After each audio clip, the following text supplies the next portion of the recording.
All right. Chapter 4 of The Stranger by Albert Camus.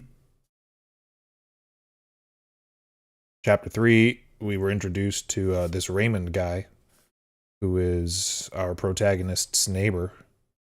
Still don't have his first name, I don't think, but we are calling him Monsieur Merceau, because that's all we know.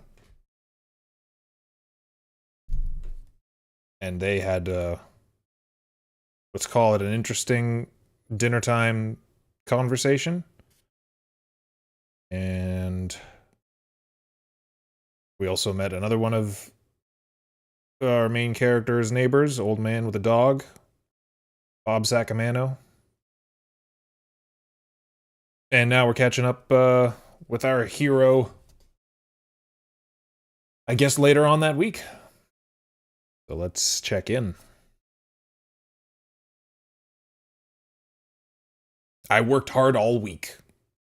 Raymond stopped by and told me he'd sent the letter. The letter he's referring to here is the letter that they wrote in the last chapter, where Raymond got Monsieur Merceau to write some sort of letter to Raymond's ex, who sounded like he was not treating very well, but he got Monsieur Merceau to write some sort of letter to this person, and that's the letter he'd sent. I went to the movies twice with Emmanuel, who doesn't always understand what's going on the screen, so you have to explain things to him. Yesterday was Saturday, and Marie came over as we'd planned. I wanted her so bad when I saw her in that pretty red and white striped dress and leather sandals. Oh, Monsieur Merceau is down bad. You could make out the shape of her firm breasts, and her tan made her face look like a flower. We caught a bus and went a few kilometers outside Algiers to a beach with rocks at either end, bordered by shore grass on the landslide.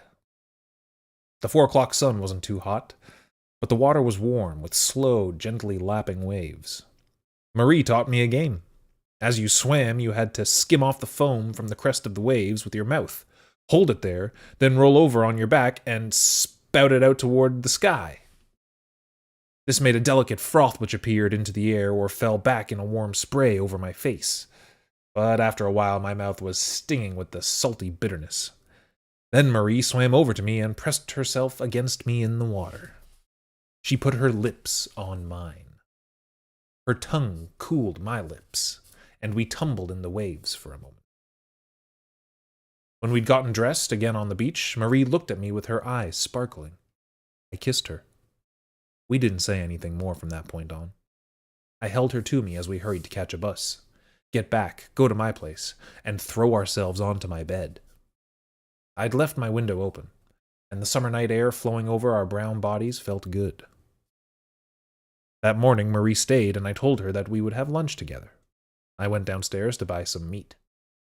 On my way back upstairs, I heard a woman's voice in Raymond's room. A little later, old Salamano growled at his dog. We heard the sound of footsteps and claws on the wooden stairs, and then, "Lousy, stinking bastard!" and they went down into the street. I told Marie all about the old man, and she laughed. She was wearing a pair of my pajamas with the sleeves rolled up. When she laughed, I wanted her again. A minute later, she asked me if I loved her. I told her it didn't mean anything, but that I didn't think so. She looked sad, but as we were fixing lunch, and for no apparent reason, she laughed in such a way that I kissed her. It was then that we heard what sounded like a fight break out in Raymond's room. First we heard a woman's shrill voice, and then Raymond saying, "You used me! You used me! I'll teach you to use me!" There were some thuds, and the woman screamed, but in such a terrifying way that the landing immediately filled with people.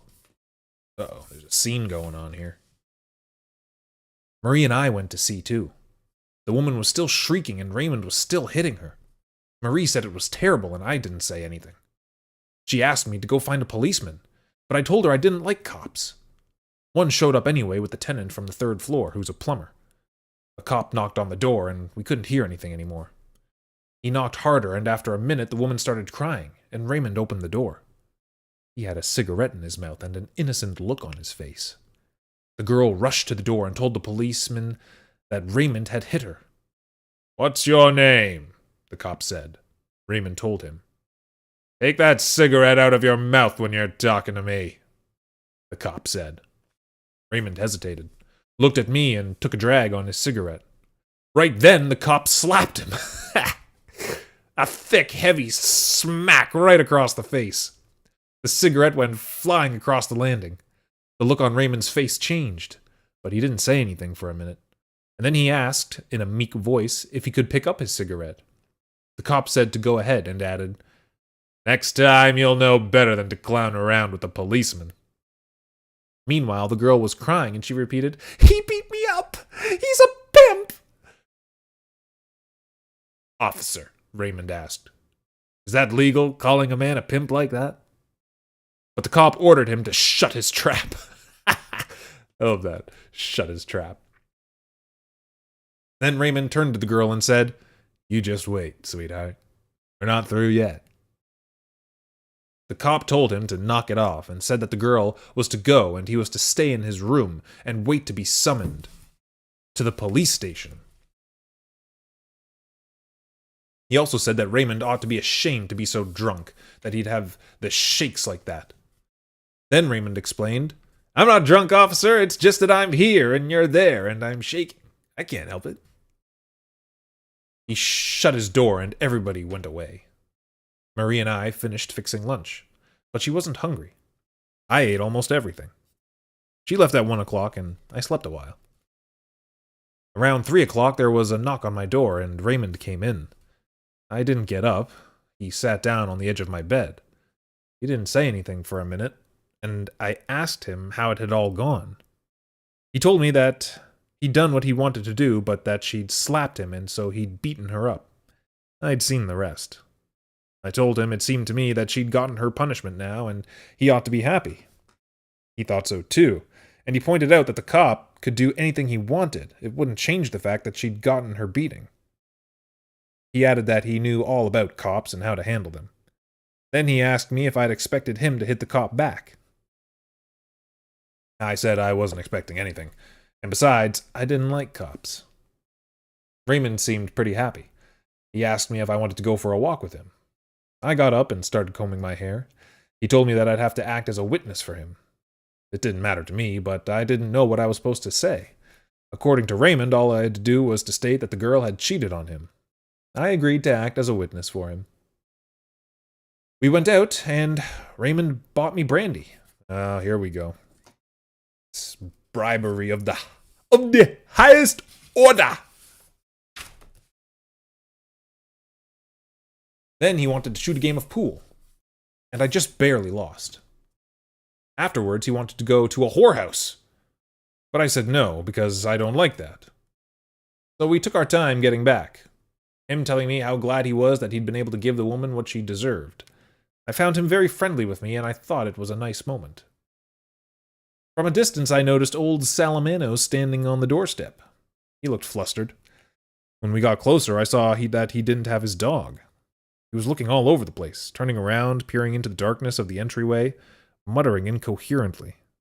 And then he started searching the street again with his little red eyes. When Raymond asked him what was wrong, he didn't answer right away. I barely heard him mumble, "Stinking bastard," and he went on fidgeting around. I asked him where his dog was. He snapped at me, and he said he was gone. And then all of a sudden the words came pouring out. "I took him to the parade ground like always. There were lots of people around the booths at the fair. I stopped to watch the king of the escape artists. And when I was ready to go, he wasn't there. Sir, I've been meaning to get him a smaller collar for a long time, but I never thought the bastard would take off like that." Then Raymond pointed out to him that the dog might have gotten lost, and that he would come back. He gave examples of dogs that had walked dozens of kilometers to get back to their masters. Nevertheless, the old man looked even more flustered. "But they'll take him away from me, don't you see? If only somebody would take him in. But that's impossible. Everybody's disgusted by his scabs. The police will get him for sure. So I told him he should go to the pound, and they'd give the dog back to him after he'd paid a fee. He asked me if it was a big fee. I didn't know. Then he got mad. Pay money for that bastard? Ha! He can damn well die. And he started cursing the dog. Raymond laughed and went inside. I followed him, and we parted upstairs on the landing. A minute later, I heard the old man's footsteps, and he knocked on my door. When I opened it, he stood in the doorway for a minute and said, Excuse me. I asked him to come in, but he refused. He was looking down at the tips of his shoes, and his scabby hands were trembling. Without looking up at me, he asked, They're not going to take him away from me, are they, Monsieur Mousseau? They'll give him back to me. Otherwise, what's going to happen to me? Oh, what a sad old man. I told him that the pound kept dogs for 3 days so that their owners could come and claim them, and after that, they did with them as they saw fit. He looked at me in silence. Then he said, Good night. He shut his door, and I heard him pacing back and forth. His bed creaked. And from the peculiar little noise coming through the partition, I realized he was crying. For some reason, I thought of Maman. But I had to get up early the next morning. I wasn't hungry, and I went to bed without any dinner. Oh, what? Okay. These are nice little short and sweet chapters here. And I guess it's a short and sweet little book at the end of the day. It's not very long, but we'll still do it chapter by chapter. So that chapter was very interesting. I guess we got another sort of... The last 2 chapters have been very much focused on Monsieur Mousseau and this Raymond character, and also Marie, the love interest, and also old Salamano and his dog. And we know that our hero doesn't like cops, and also doesn't like whorehouses, but he's friendly with this Raymond guy who's not a very nice character or not a very, very nice person by all accounts. So, it'll be interesting to see how the rest of the story unfolds. And it unfolds with chapter 5, which we will dive into next time. We'll catch you then.